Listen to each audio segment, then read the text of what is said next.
Wonderful things that he has done. It's your boy, Pastor J.C. Howard here, and I'm grateful to God to be able to come to you live. Even right now, we want to just continue to do ministry, even during this pandemic. And I'm grateful because today I have two of my beloved brothers with me from the Macon area. I have my brother, Pastor Jarvis Adside. This man of God is absolutely insane preacher, and I'm grateful to God for him. He pastors the St. Luke Missionary Baptist Church right here in Macon, Georgia. And I have my beloved brother, Charles Phillip, man, my main man, another dynamic preacher. I invite you all to just look them up on Facebook, social media, Instagram, connect with them and connect with their ministries. We're Three Ministry. He pastors Green Pasture Baptist Church there in Millersville. And I am just grateful to God to be connected to these brothers, all millennials. And we just are trying to do ministry effectively, even in this season. And that's the reason why we've congregated and why we're coming to you right now, because it's important for pastors and it's so important for people to understand what pastors are dealing with and the weight that we're even carrying, even trying to continue to do ministry while all of this is going on. And so I invited them, and we had a cohort, a conversation,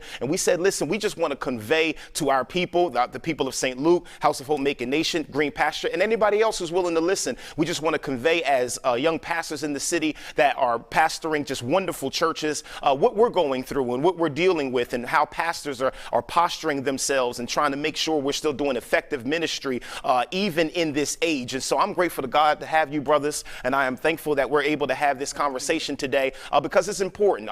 We want everybody to know that as pastors, we really miss our people. And not that we don't just miss our people, but we miss the energy. We miss the energy. And it's hard standing in front of a camera, just preaching. And it's hard just standing in front of a camera in an empty sanctuary, teaching and preaching the word of God. And so, child of God, I want you to make sure that you log on to their ministries. I want you to find them on Facebook and Instagram. But listen, we're going to get right into it, man. We have a couple of questions that we're going to deal with and that we're going to lift up. And I pray that this encourages some pastor out there. I also pray that it encourages any of our lay members to know that the pastors have the heart of the shepherd and that we really, really miss our people. And so I'm going to start with this question, Jarvis. I'm going to just throw this at you first. How have these adjustments during this COVID-19 pandemic, how have the adjustments impacted the way that you do ministry now? Pastor Howard, let me first start off by saying thank you for the invitation to share and to be able to discuss the importance of leadership as well as maintaining our platform of influence while leading people through this pandemic, through this crisis. So thank you. Blessings to you as well. One of the things that it has majorly impacted my life as a leader because it have again shine some light on the importance of making sure that we are serving all generations in our church. That's good. And so say at St. Luke, we have 5 generations that are in our church. And so imagine a ministry where we are only catering to one demographic of people. And so now when you talk about ministry, doing ministry in the 21st century, you have to embrace this use of technology. Facts. And so, but for my older members, those who identify with being 55, my congregation, most of them are over 55 and up. And so when you talk about Facebook, when you talk about YouTube, when you talk about Twitter and Snapchat, it's sort of like for them, this is scary. Right. However, it is my responsibility as a shepherd to make sure that I still get them the word. So it has impressed upon my heart to make sure that we have systems in place, not only during a pandemic, that ministers to all generations of people in the church. Yeah, that's dope. That's dope. Yeah. You want to add to that, Pastor Phillip? Man, to piggyback off what Pastor Anside said, first, thank you for this opportunity and this platform. But it shines a light on, and it kind of pushes us. I just finished a series with our church on teaching and adjusting our mindset and our ministries for the 21st century. Yeah. And God's kind of using this to push us out there, though we're feeling the effects of not being around our people, not the energy, doing Sunday morning services. It's teaching us, one, to elevate above that as preachers. It's teaching us to, hey, reach out to other folk who otherwise would not give you that same energy at the same time. It also extends our reach versus just the sanctuary, versus the few pews. It extends our reach to several people. When we look at the statistics of our live stream views, these things go on and on. So people get to see this, people who normally would not come to our services, people who live out of state. And so it has blessed us in many ways, but just to be quite frank, we want our people back. We want to see those faces. No doubt. I totally agree with that, because it really, in a real sense, it's funny how these things kind of come together, because we wanted to shore up some things anyway, particularly in terms of technology and YouTube and all this kind of stuff. We wanted to shore up some stuff. We had already been planning on working it, and it's amazing how sometimes God can use a situation to push you to get some stuff done. And that's what I really found. You know, I mean, it pushes you, Doc. I mean, I literally, there were some things that we needed to get done and shore up and try to develop, and literally we had to get it done in like a couple weeks time, because we needed to make sure that we got the word out to the people, that we were consistent. And so I've been telling my people consistently, like, listen, there's good that's going to come out of this. So true. Indeed. And that this is really kind of pushing us to destiny. It's pushing us into purpose. And if we don't have more, listen, if we never had time before to get after destiny and to get after purpose, we have it now. And so I'm grateful that, like, of course God is not behind the pandemic, but I believe that God is using this thing to really push us into really being more effective as leaders and being more effective in terms of making sure. And I like what you said, Adside, about ministering to all of the generations. That's so critical. And we're millennial pastors, and so it's not difficult for us to relate with millennials. It's not difficult for them to catch on. Even Generation X, right? We have that connection. Go ahead, Doc. Pastor, one of the other things that I want to highlight, this learning experience, this learning curve for me. I'm only into 1 year pastoring. I'll celebrate 2 years here this year with the Lord's will, but it's taught me how to have a greater sensitivity for all of those 5 generations. I got a call just Sunday morning. I still go to the church on Sunday mornings and sort of there to administrate it, to connect with the core leaders and that type of thing, et cetera.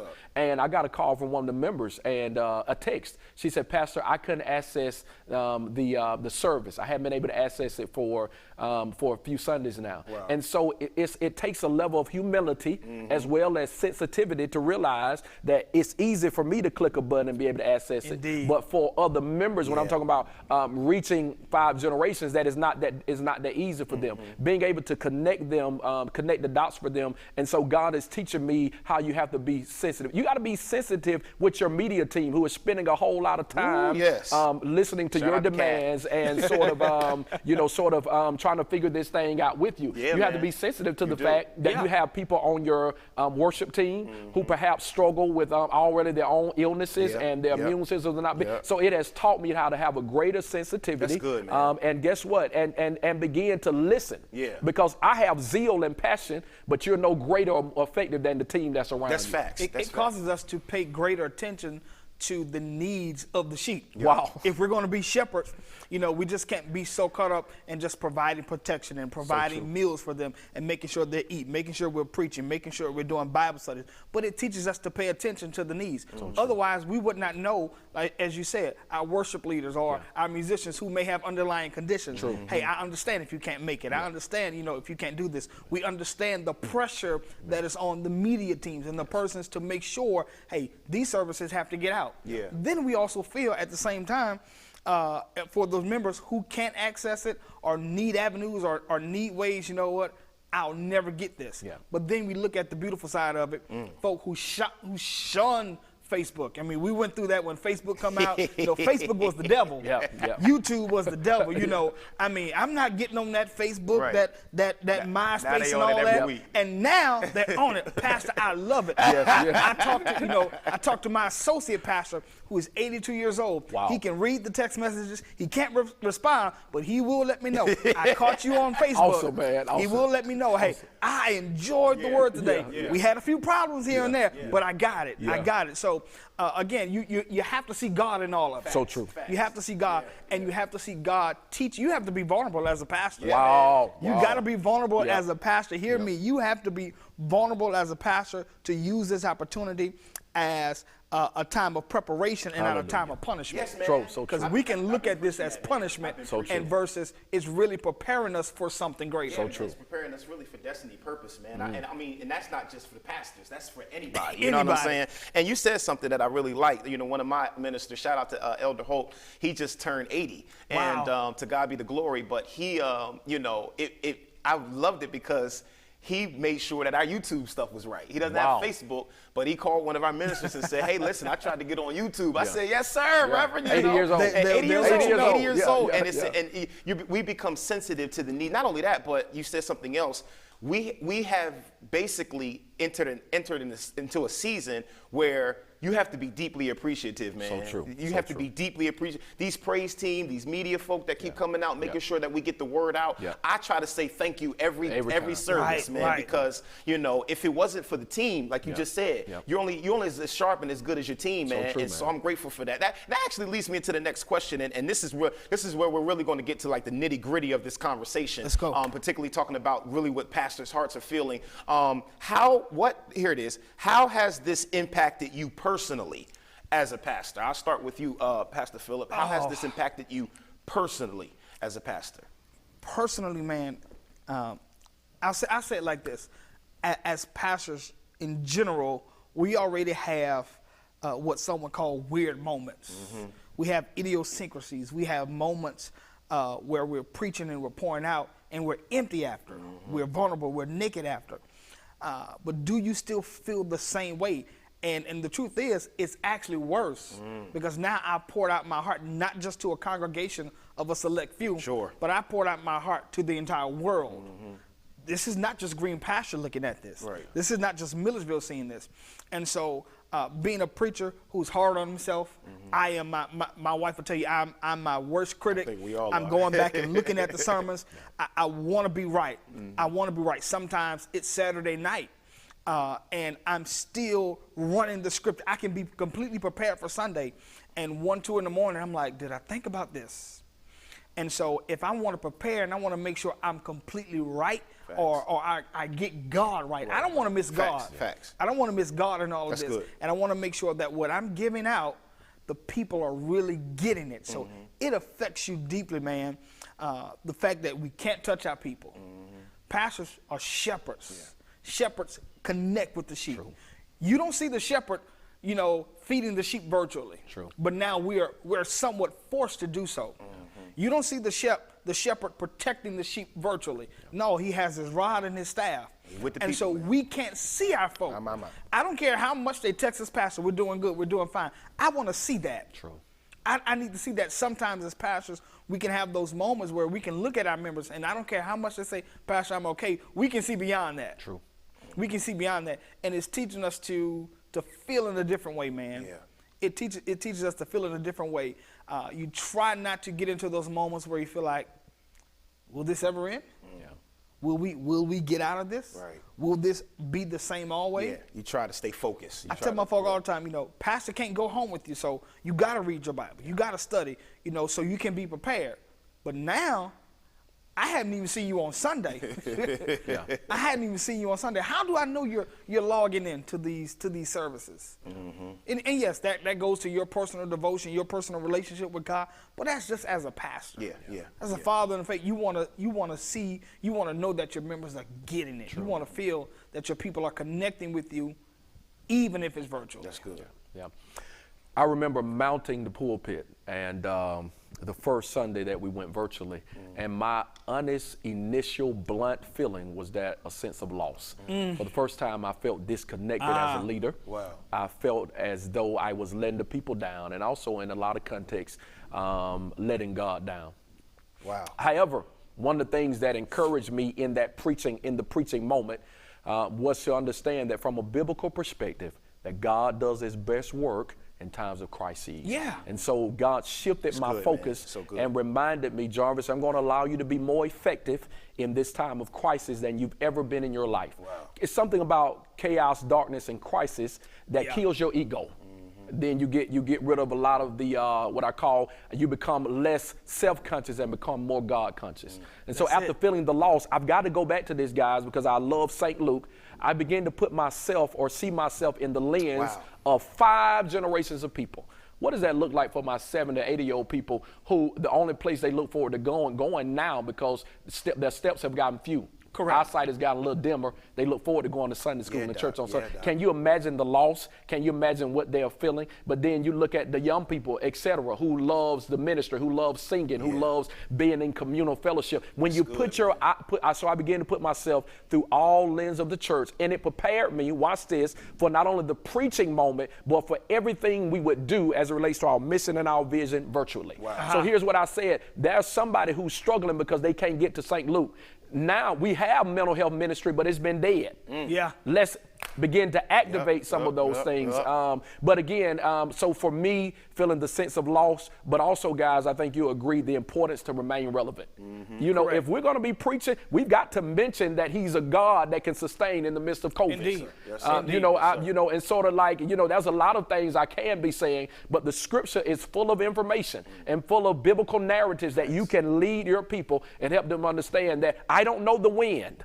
I don't even know how, but I know who. I know the who. I don't know. I don't know who's gonna find the cure, but I know who. As a matter of fact, I've been preaching, guys, and I feel something here. I better.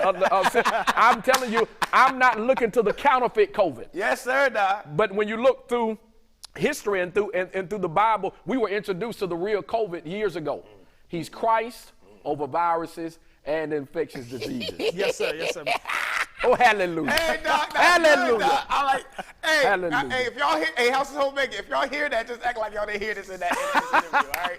Listen, man, I totally identify with what you just said, Assad. Like, I felt burdened, Doc. You know, when we first decided, it shrunk. You know, in phases. You know, at first we decided not to go with, you know, but you had my ministers, because it was 50 and under, then it went to 10, you know what I'm saying? Yeah. So we had ministers, and I had the media team, praise team. So I didn't have my usual church, but I had a little talk background, you know what I'm saying? I had a talk background. Man, once I had to get the ministers out of there, all I had was the praise team and the media team. But the praise team held me down, Doc. You know, that was like my little crowd. Yeah. But then we had to go to a point where it was too risky to even bring the praise team back every week. And so, you know, so every time it shrank, it felt like I got heavier and heavier. Yeah. The burden felt heavier and heavier. And I didn't. Yeah. Matter of fact, there was one time when I came in, and I think I think we recorded a service, and I literally just walked out of the pulpit, went straight to my office, and you know, was cleaning up. And one of my praise team people came to the office and said, Pastor, can you mind coming back out?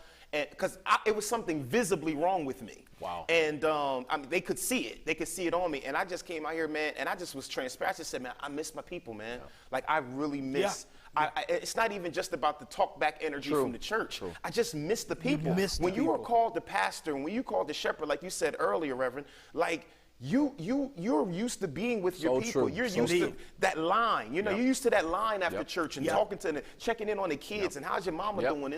That is a big part of pastoring. The preaching and the teaching. A wise preacher, my mother in ministry, rest in peace. She once said, the preaching and the teaching is 10 to 20%. Yeah, that's just 10 to 20%. Wow.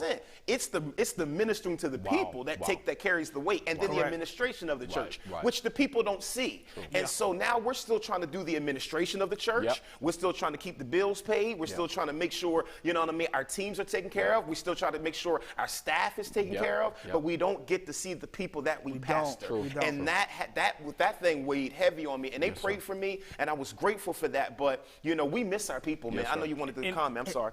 And it feels like in times, and I thought I had gotten over this, but sometimes it's still after that preacher moment. Am I fighting for God enough? Wow. Did I really allow them to just close the church like that? And we understand. I get it. I understand the seriousness of this virus. But when do we fight for God? When do we fight? When do we contend for the faith? But then God had to get me and say, hey, wait a minute. I'm fighting for you now. Yea, though I walk through the valley of the shadow of death, I will fear no evil, for thou art with me. Yes, sir. And this moment, he has to shepherd the shepherds. Yeah, so true. Wow. You just said something.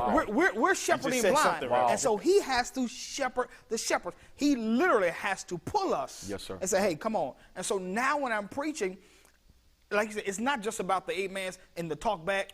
You missed that. But now when I'm preaching, I'm literally in a space where it's me and God. Wow. And I'm hearing from God.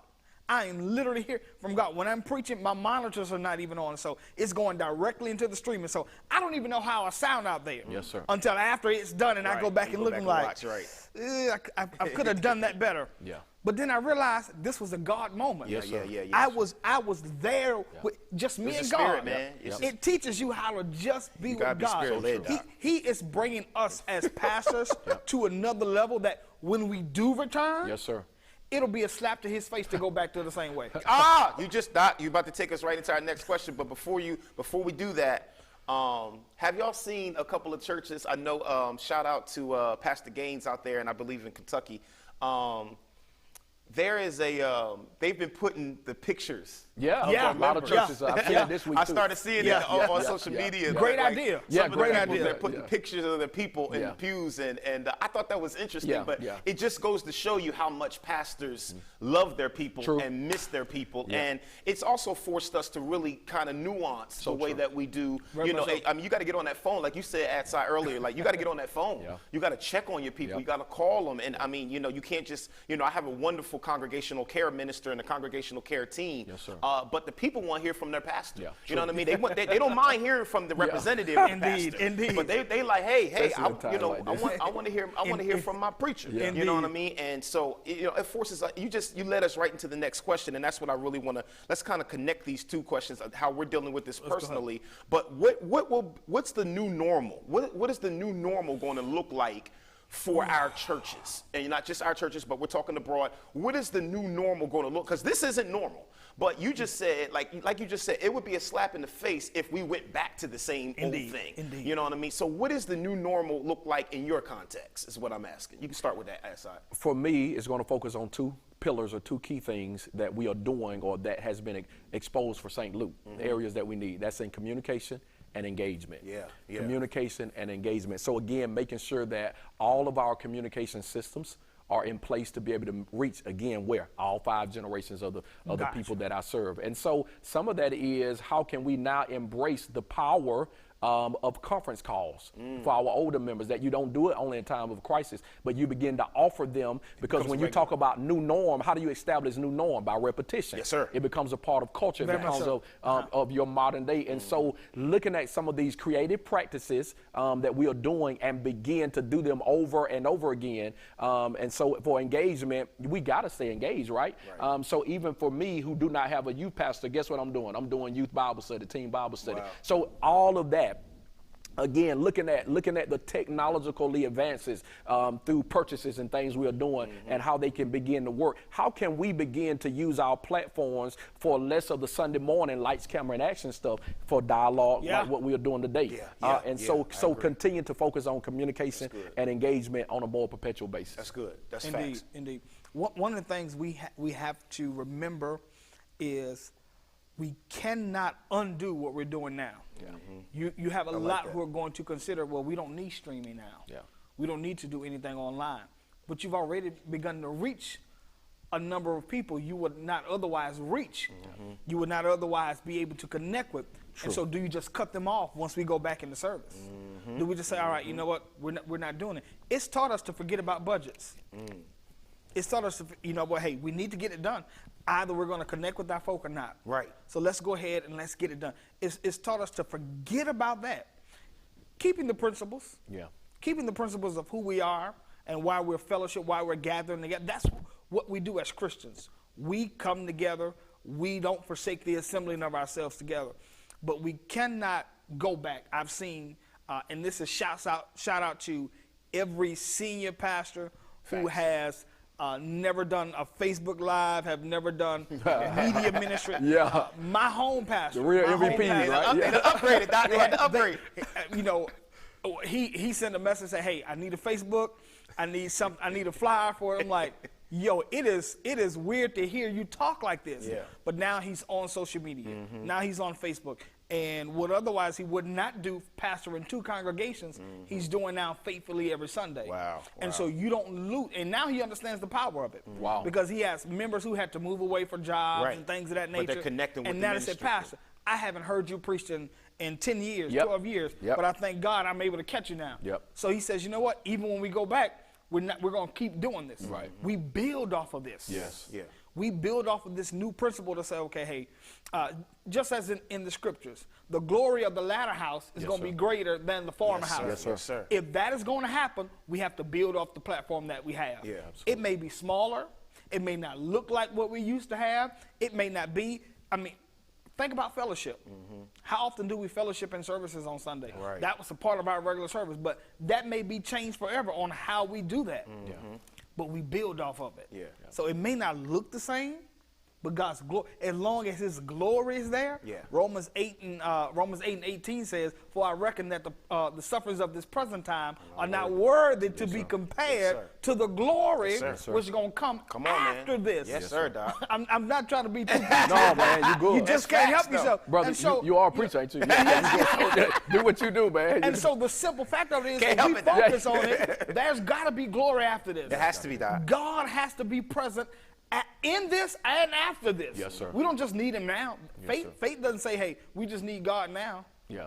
Faith says, "Hey, we're going to need God even after this." We need Him all the time, Doc. Now, past, present, and future, and that's facts. I agree, man. I mean, I totally just agree with what both of you guys said. I think it would be disrespectful if it did look the same. Yeah. Like you said earlier, we need to continue to build on top of this, and particularly as it pertains to our church. We really had an opportunity and took time to really kind of develop some systems, and it's not, you know, it's given us a moment to like really get after places where we need to shore up some things. Wow. You know, I've been on the line with some of my executive ministers, and a minister of assimilation. He's been calling me. I mean, you're talking about online community, building that out, building out, making sure our systems are in place. Because let's be clear. Now, those of you that don't know, again, the preaching and teaching is a very small percentage of what we do. So true. But a large part of what we do is systems, culture. Yes. You know, I speak culture to my people all the time. I've been doing it since I got to this church. And shout out to House of Hope Macon Nation. I'll be celebrating a year here, a little over a year here in just a week or so. And so, like, the thing is culture, man, a culture of love and a culture of excellence. And I try to repeat. I stay in that vein, man, because and this has given my people time to say, "Pastor, you know, you said this on live, but we don't have it in place. So I'm working to get it in place right now." I'm like, if you're gonna put it out there, Doc, you got to make sure you have. That's what we call vision. That's vision, Doc. Vision. And so, and Doc, it's been, you know, it's been encouraging in a sense. Of course, we miss our people, but it's been encouraging in a sense because it's actually given us time to say, no, we need to get this right before we come back, before the people come back. We need to make sure this is tight and that's how you build culture. You know what I mean? Through repetition, like you said earlier, through repetition, through teaching, but also through shoring up systems. And I've learned that in a very significant way. Did you guys find this perspective, and it just hit me when you was talking, how also during this time of learning, as I call it, that you really begin to see or begin to really gauge where you are with God as a leader. And what I mean by that, because, you know, we have vision night, right? And we lead the church in the vision. How much of our vision casting or being led by God really speaks to the time that we in now? And so for me at St. Luke, it was almost prophetic because members are saying now, or leaders, "Pastor, you've been trying to implement that. You've been trying to get us." And so you talked about as leaders, God began to show. He begins to fight for you. See, you ain't gotta fight him, our work as a leader has not got easier in a sense of our level of creativity. But it should, for me, I said, let me say this, it's gotten easier because I don't have to fight because I've been led by Him. I've been hearing His voice all along. So every meeting I go to, I've been pushing excellence. I've been pushing communication. I've been pushing engagement. And so now the light bulb is going off, and it's easier for me to sit back and say, "God, just do your thing." This thing. Because the people are catching the vision. They're catching just because of the Pastor, season you that said this, and let me make this happen. That's it. It's amazing. I was arrested in a similar fashion. Our theme every year, we're doing a theme that kind of puts our focus in perspective. It was the year of responsibility. Then it was the year of follow through. It was the year of discipline and these things and all of that. And so this year, 2020, in fact, 2020, and for at least the next 5 years, I told our ministry, for at least the bare minimum for the next 5 years is simply doing it God's way. Wow.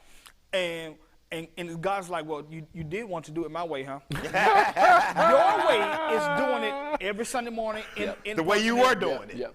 But God said, "Okay, let me do it my way." I can't do it God's way. We have to let God take control. We have to let God do it His way. And simple fact is, His ways are not ours. Yes, sir. So it's going to seem odd. It's going to seem weird. But what do you do when God seems odd? We just got to keep trusting Him. We got to keep holding on. Say, "All right, God, I done preached it. I've said it. You just said something. I gotta hold your hand if I'm gonna preach it to the people. So true. Yeah, Doc. My overseer, Dr. Edu. Shout out to Dr. Edui Smith Jr. Yes, sir. Great leader. Great leader. Yes, sir. He preached a sermon. My favorite sermon that he ever preached was a sermon called "When God Is Odd." Oh, wow. Man. And yes. I mean, I'm talking. Tell us about it a little bit, Reverend. You got I mean, first of all, he walked the text, and he. Doc, you just gotta go on YouTube. I got and check you. out All that right, sermon, all right, Doc. all I mean, right. that thing. I'll send you the link. It would be disrespectful if I even tried to summarize that thing. But he preached that when God is odd, and sometimes it looks like God is doing everything else somewhere else. But when it gets to where you are, God is switching it up. But God is switching it up for a reason. God is kind of reorganizing things for a reason. Like you just said, Pastor Philip, I had been talking to my congregation. Our theme for the year is radical faith, which is just crazy, right? Yeah. Because we need radical faith in this. We need it. Listen, you can't just operate by some old ordinary, mundane faith right now. We need radical faith. Yeah. But also, I've been talking about this is your definition year. The Lord put that in my spirit back in January, that this is your definition year. And it's amazing because God is defining us, and I believe that what we engage, where we put our energy in this year is going to define the next 10 years of our lives. Yeah. And it's amazing that God has kind of cleared out some stuff. Yeah. Oh my goodness. Yes. That God has kind of cleared out some stuff out to say, okay, now you wanted to get after that business plan, get after it. You're working on business stuff right now, Asai. You wanted to write that book, right? Hallelujah. Get after those chapters, man. I mean, I'm telling you, it's insane how God has provided a lane even in the midst of a pandemic. Watch this, Pastor Howard. We look at, okay, our churches are empty. But sometimes we cannot do what needs to be done until we clean some stuff out. Mm-hmm. If anything I'm learning about God, he's teaching me how to be a better person, a better preacher, and a better pastor through my children. Mm-hmm. I have 2 boys. Oh, wow. That's good. I have 2 boys, a 3-year-old and an 8-month-old. Y'all pray for me. You're busy, Doc. You're busy. I'm very busy. They're loving the fact that me and the mother and I are home all the time, so they're playing. But we cannot get the family room clean the way we want it to be, or at least me, because I can be a real big neat freak, but we can't get the place as clean as we want it until we move them out. Wow. We have to take them out, because as long as we let them stay in, the more we clean up, they're gonna pull something back down. Yep. We already got in our mind how we want that family room to look, how we want that family room to feel and clean, and sometimes God has to clean house, even with the good folk. So true. Even with the good folk, he has to just say, all right, everybody get out. Yep. Now let me do this. And it could be his way of breaking our mentalities. Yes, sir. Breaking our, and this is not for the folk who are quick to say, you know what, you don't have to go to church to have a relationship with God. That's not what the scriptures say. It tells us to not forsake the assembling of ourselves together. But sometimes God got to take us out the assembly of ourselves, our mentality. Sometimes we only congregate because we want to, but Pastor, or because we feel we have to. I want to interject here and to be accountable as brothers to each other. When we talk about not forsaking the assembling of ourselves, I think that we would be doing ourselves in this time together injustice if we don't deal with the fact that prior to coronavirus, we entered into the technology age, as well as the age of self. That men literally was becoming lovers of themselves. Yes. As I began to engage and look that's why some folk come. As I began to look at that movie Power, I think about that power was in churches.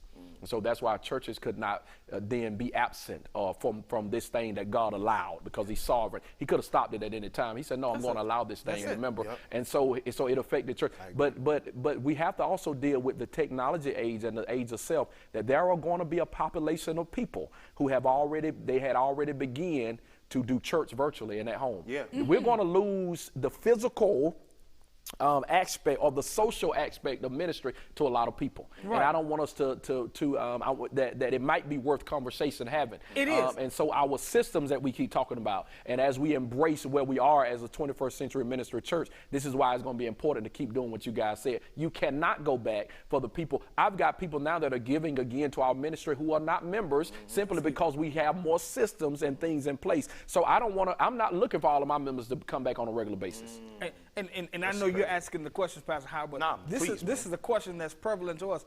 How do we handle discipleship? If my people who are called by my name. Listen, we've been quoting that, but I've got to move because we just entered into a different phase. But that's it. About a month ago. Here's what the Lord told me. That thing. He said with 9/11, we did one thing. If my people who are called by my name will humble themselves and pray. There was a lot of praying.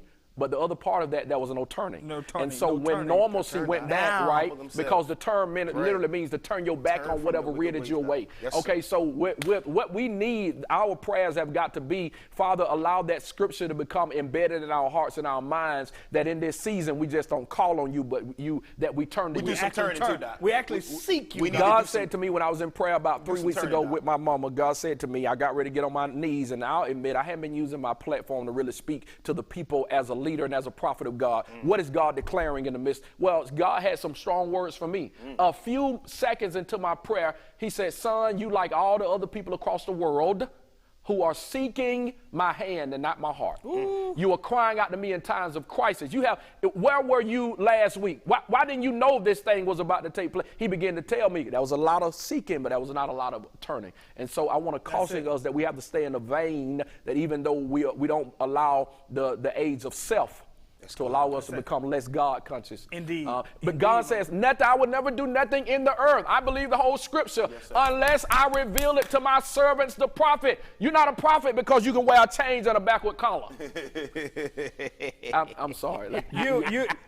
Man, it's amazing that, you know what, I think what's most valuable that I've kind of drawn from this season is that God reminded us that this building is not the church. Hallelujah. I think that's the most valuable thing. I've been saying it repetitively over and over whenever we record or go live or whatever have you, that the church is where the people are. My God. The church is in that living room where you are, the church in that kitchen, or that even if you in bed and you just rolled over and got on live, that church is right there. So true. The church is not the four walls of our buildings, man. You know what I mean? Our buildings house the church. Our buildings house this isn't the church. The church doesn't come alive until the people show up. Yes, My goodness. He's just as good outside as he is Doc. inside. Absolutely, Doc. And God reminded us that these buildings, that the pomp and circumstance of our buildings and all of that, that's cool, but that's not the church. The church is where the people are. When y'all's members are in Publix or Kroger, the church is in Publix. That's it. You know what I'm saying? And that, I think God very much blessed me with that understanding and reminded me, like, you're still preaching to the church wherever they are, wherever they're streaming, and the church is alive wherever my people are. So true. Yeah, man. I want to go back to just kind of talking about how we deal with this personally before we wrap everything up. How have you been able, because we talked about the burden of missing our people and the burden of really trying to reorganize and restructure the way that we do things because we want to make sure that we're ministering to the people of God. But how do you get motivation? How do you get encouragement? What is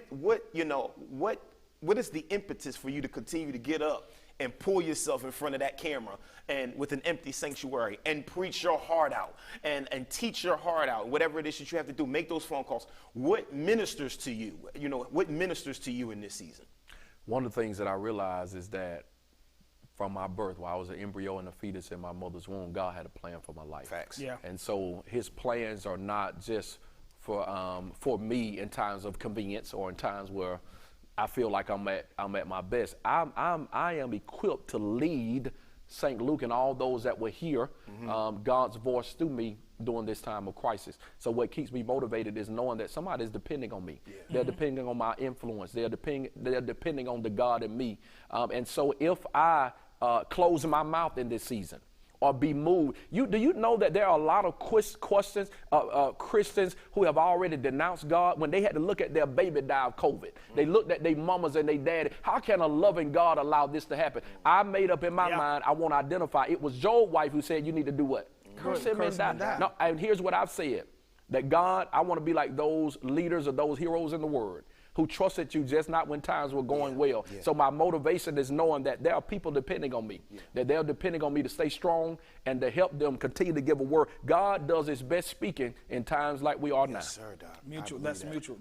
From a spiritual standpoint, but from a natural standpoint, what motivates me to keep me going, I don't like where we are in terms of engagement that I'm seeing every week. That's a natural side. So I'm going back every week looking at our systems. How can we tighten it up? If I've had 50 people on a Bible study call, I need to be at 100 next week. And so I'm staying motivated in a sense because that's the spiritual. I gave you the spirit. The natural piece of that is gauging our level of engagement and communication. And you can do that in a whole lot of ways. So those are some of the things that that's good stuff. Loving that, and on that, also look at the fact God didn't have to call me. He can shut my mouth today. Hallelujah. And have somebody ready to do and say what he told me to say in the next 5 minutes. So true. And so I wake up every day, whether I'm preaching or whether I'm recording, I wake up every day thanking God for the fact that he's given me a voice in this season. He's given me a voice. I could be like everybody else, needing to hear from somebody, wanting to hear, questioning God. But I thank God for the fact that he speaks to me. Yes, Lord. That I can still hear from God. And that's the most important thing. Can we really hear from God? Yeah. Trusting in the voice of God, leading us to preach what we're preaching, to tell our folk what we're telling, to lead our folk blind. Wow. With open hearts. We're shepherding with blind eyes, but open hearts. Wow. We don't know. There is no certainty. That is. There is no certainty of this virus. So true. There is nothing absolute. Even the CDC is still baffled. They're trying to figure out now whether it's man-made or whether it's an actual disease that's generated through animals. But the only certain thing we have is God. So true. And so if I can't lean on and depend on God, if I can't trust to hear from God, what is there to life? So true. And so I wake up every morning, as you said, knowing somebody needs me, but knowing God is speaking to me. Yes, sir. Wow. And if he's thought enough to put something in me, who am I to hold it? Yes, sir. I have to say it. I have to speak it. Because if I don't, he's going to use somebody else. Facts. Wow. Facts. He's going to use somebody else. So it may as well be me. I may as well be the voice for him. Yeah. I have a family. I still have to lead that family. My family has to see me lead, even in an hour like this. My God. That's good. I'm a business owner.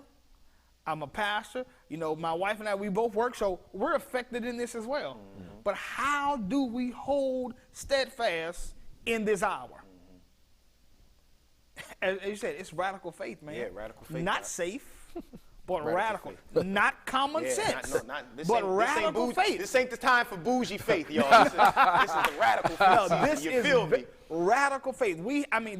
This is Davidic faith. When we're standing before Goliath, knowing I share with my wife like this. Would we allow our 3-year-old son to go out and stand against a giant, stand against a mass, a guy that's out there shooting up everybody with a gun, and he's out there with a slingshot saying, God told me? We'd be like, get your butt back in the house. Yep, true. But radical faith says, hey, I know God is on my side. Your tone changes, Reverend. I know God is with me.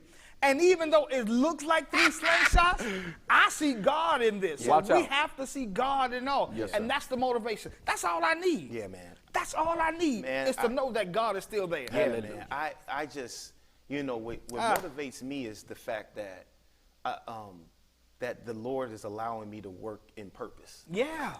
This, when I wake up, even when I don't feel like it, Doc, I'm grateful because this is what I was born to do. This is what I was born to do. And when you're born to do something, you can't do anything else. Wow. This is what you do. This is who we are. I could, but I would never be comfortable. Wow. And so even in tough seasons, I realized, God, you've blessed me to be able to live in my purpose. That's why I just try to encourage so many other people to just walk in your purpose and walk in the destiny that God called you to do, because you're going to get joy even in the hard days. Yeah. Even in the tough days, can still smile. You find joy in the fact that, but this is my purpose. Yes, sir. I can't see myself doing anything else. This is who I'm called to be. Yeah. And Jesse Jackson once, we're gonna go with our final question, but Jesse Jackson once said something to my bishop. Shout out to my pastor, Bishop C.E. Glover in Fort Lauderdale, Florida. Yes, sir. He told my bishop one time that he came to town, and the next morning he had an early flight out, very early, and they had stayed out late hanging out, got something to eat, and the bishop said, "Hey man, you need us to. We'll call the hotel and make sure you get a early morning wake up call." And Jesse Jackson said, I don't need no alarm. Purpose wakes me up in the morning. My God. He said, destiny wakes me up in the morning. He said, I don't need a wake-up call. Destiny wakes me up in the morning. And when I heard him say that, Doc, that's always stuck with me, man. Sir. Destiny gets me out of bed. God. Yes. Purpose gets me out of bed. Purpose gets me to this pulpit. You know what I'm saying? Yes, sir. And so, I mean, I think we're all kind of saying the same things. Like, it's purpose, man. It's purpose. When you're purpose to do it, you don't want to do anything else, even during the hard seasons. You don't want to do anything even else. During the hard seasons. Even when it's I'm appreciating easier. this conversation, man. That'll work. That'll work. And the danger, let's deal with the other side for 30 seconds, because I feel where we are. The danger, God takes purpose so serious. Yeah, man. That he cursed the fig tree because the fig tree it wasn't working his purpose. It had leaves, but no fruit. Mankind, only thing I've ever asked you to do was praise and worship me. Yeah. And if you can't get it right in buildings and infrastructure, I'll take you back to the place. Man, I told our folks, we had one drive-in service, and we've been trying to do a drive-in service ever since, but the weather has not permitted us to be on the drive-through. Right. And it shifted. We were just going to come out and have a little praise and worship. I was going to preach. We would go home. Still had some kind of tangibility there where we could see the preacher. We could see our members. They were blowing their horns. And out of nowhere, the attitude, the atmosphere shifted on the parking lot. My God.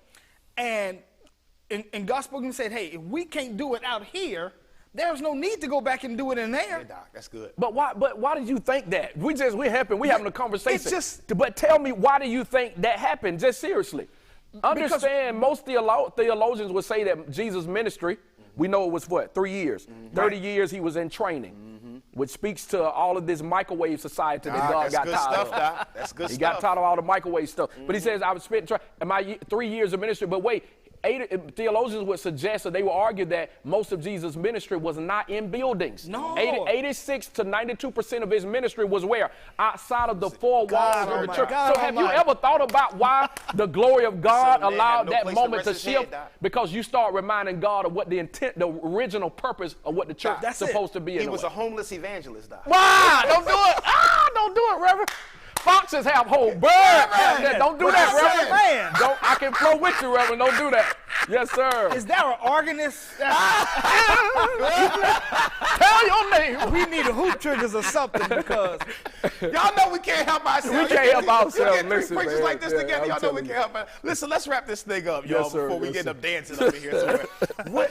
Y'all know that in the state of Georgia, in which we pastor, and we know some other states that it's going on in your states as well. Some governors are starting to lift some of the bans. They're starting to lift some of the shelter in place. Now, it's only for select businesses, hair salons, nail salons, some other things, but we obviously see that this thing is they're trying to begin to open this thing back up in phases. And now my thing is this, I believe it's premature, me personally. Indeed. I believe that it's premature. I believe that we still need probably another good month on shelter in place. And I believe we need at least a month in the vein that we're operating in. And I know that it's affecting small businesses like yours, Pastor Phillip, and people are, it's a money grab. They want to kind of get the economy going again. Obviously, I mean, we know that number 45, his presidency is on the line. Particularly, we know he mishandled the pandemic, but now he has to get the economy rolling again, especially going into November, which is election season. So, what is your take on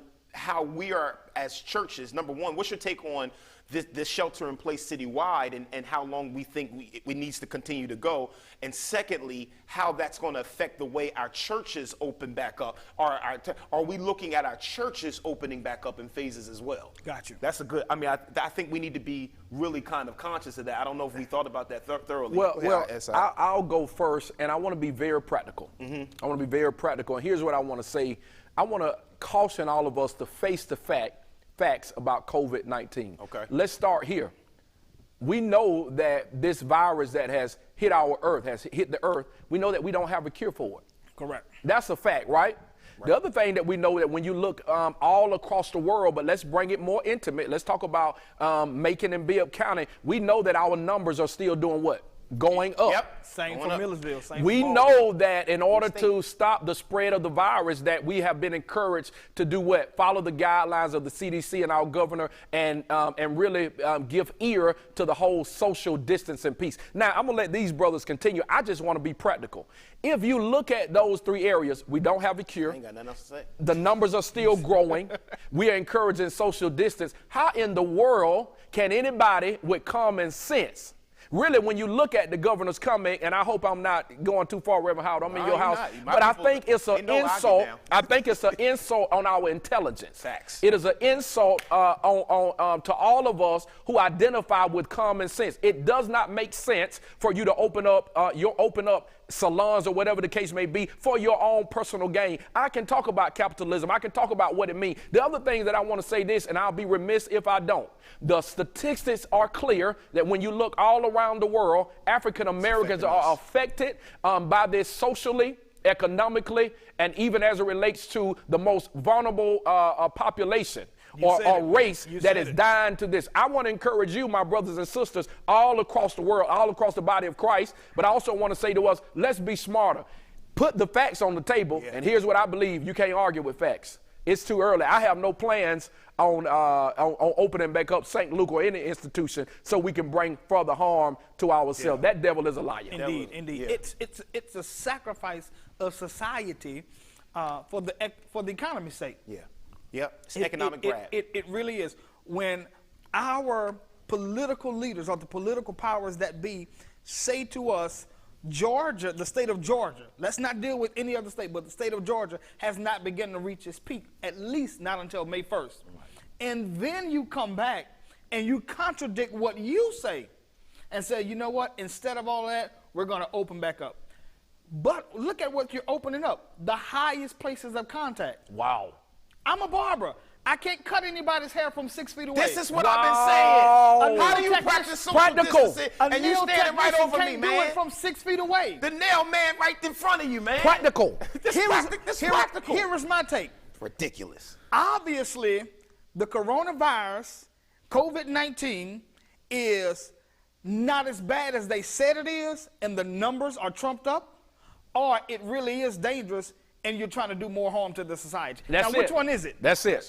Which one is it? Which one? Have you been feeding us a lie? Yep. Or is it really as bad? Because if it's really as bad, then what you're doing is not safe. So true. It is not safe. You're looking at the highest places: a tattoo parlor, a massage parlor, nail salons. These places cannot function without touching. They can't function with 6 feet. Even if you space out the clients, even if you wash, there is still contact. So true. Let's put this into mind. They think it's airborne. So true. Some have said it is, some have said it's not. But if it is airborne, how, let me use my words. Put it together, Reverend. How in the world you're going to need your job after this. can we possibly go back into the world and think it's okay? Yeah, so true. It's premature. It's in the words of my grandmother, don't you leave out that house. Green pasture, I'll see you either on the parking lot or we'll have virtual worship experience. That's right. I want to see you. That's right. But I don't want to see you at a graveside, and I don't want to see you at nobody's funeral home. So true. I want to see you when it's time to come back. I want to hug you. I want to love on you. Yes. But I'll do it, and I'll wait to do it until it's safe to do so. That's right. Yeah. I got faith. I have faith. I believe. I trust in God. But at the same time, we cannot sacrifice society at the cost of our profit. So true. St. Luke, Green Pasture, and House of Hope Macon on the same order, Doc. We are not opening our churches prematurely. No. For the sake of tithe and offering, or for the sake of us having just getting back to church. No. We care about our people way too much. We care. And I put this on Facebook yesterday when the announcement came down. I said, there's no way. Yeah. There's no way that I would ever prematurely open the church back up for the sake of having church. True. We are charged with, and we are charged with the holistic well-being of our people. So true. Mind, body, and spirit. Yes, sir. Yeah. We're not just charged with speaking to the spirit of the spirit, indeed. man. We're charged with helping people with their mental health. True. We're charged with helping people with their physical health. Yeah. That's why we go see them in the hospital. That's why we go visit them when they are sick. Indeed. God does, listen, man, I don't believe God is pleased with this thing, man, with this economic grab, because here's the thing, Asai and Philip, we're going to end up back in quarantine. So true.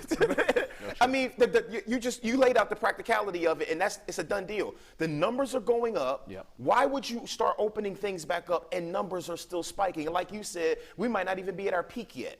Why would you open things back up? It's just absolutely asinine to me. It's irresponsible. And I'm praying, and I hope, and I know we've all kind of reached out to some of our political leaders. Sir. I've called the mayor. Yep. I'm like, listen, I know I know that locally you can't go against what the governor, has decreed. We can speak out, but you can speak out. Yep. Just like shout out to Keisha Lance Bottoms in Atlanta. Yes. She came out immediately and said, no, this is irresponsible. Yep. And people need to continue to stay at home. Yep. Listen, we know you need that paper. Yep. We know that $1,200 might not sure. be going too far. I know you've been buying groceries every other day. And shout out to all of the essential workers out there who risk their lives every day to make sure that we have food and protection and are ministering to people, Thank doctors, God nurses. But man, the bottom line is, if we don't take our time with phasing things out, if we don't take our time, we're going to be right back where we are right now. Remember, I want to encourage more so leaders like us, spiritual leaders or leaders, remember that Satan's desire is to kill, steal, and destroy. Yes, sir. And if we are not careful, Satan will use this opportunity to come in and make a spectacle out of the church in a negative light. Yeah. I don't want it to be said that St. Luke gathered and I was responsible for several lives dying. Do you realize how terrible that is? That's terrible news. That's a horrific sight. But if we are leading and if we're walking by feelings and not by faith, then a lot of us are going to fall prey and fall right into the hands, right into the hands of deceit that is in our government. I do agree with you that we got to stay. Leaders back in the day, they weren't confined to the building.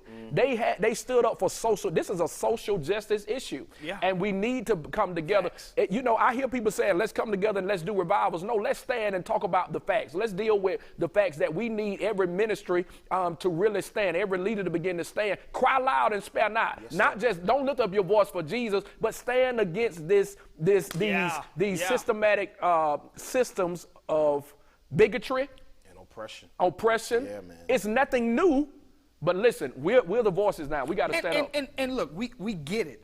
I honestly get it. The economy has to move forward. We're watching the bottom fall out. But do we risk that at the sake of life? Yeah, man. What do we value more? What do we value our gas prices? We know what America. Do we value the profit from the economy? Yeah, they are. Yeah. It usually takes me $80 to fill up, and it was like $40, and I thought something was wrong. I thought something was wrong, God. I said that. We bless God, but do we profit the world? Yeah. Over the lives of the people we love and the people we cherish. What profit a man to gain the whole world and turn around and lose his soul? I can't sell out just because I need $1. I can't sell out. You have a lot of business. Can't sell the people out. You can't sell the people out. That's right. You still have a lot of businesses that still don't have the funding to open back up. Right. And so how do we respond to that? We don't demonize anybody who chooses to go back to work. True. I don't demonize anybody for, just standing out and say, you know what? Well, my faith says something different and God's going to protect me here. And that's fine. That's fine. I'm praying for you.